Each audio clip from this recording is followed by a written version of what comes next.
It's hoped tourism will play a big part in our economic recovery in the wake of the COVID lockdowns.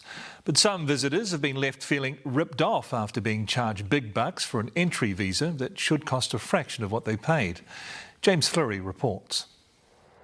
It's recently become easier for visitors from countries like the US and Canada to come to New Zealand.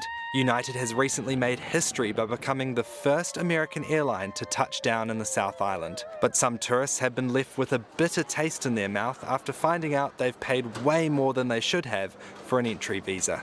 It's not right, but then again, what are you going to do about it? Don Crosby was advised by his airline to apply for his New Zealand Electronic Travel Authority via a US website rather than fill in the official Immigration New Zealand application. The Travel Authority should just cost you $52, which includes the tourism levy, far less than the $214 Don was made to fork out.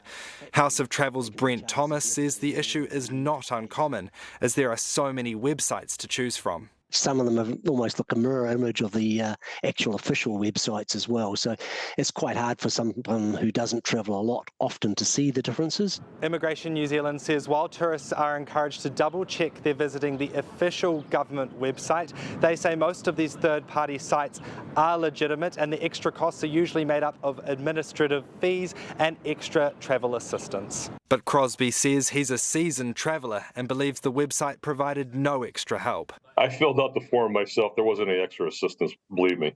I think the more that New Zealand tourism can do to educate people coming to New Zealand, and more that the public in New Zealand, when they are travelling overseas, are aware of these sorts of situations, the better it is. And while Don doesn't feel great about having to pay more than he needed to, he says it hasn't tarnished his holiday to his favourite travel destination. It's good to be back here and see some old friends and relive some memories. And Don's advice, do your research well before you travel overseas. James Fleury, Newshub.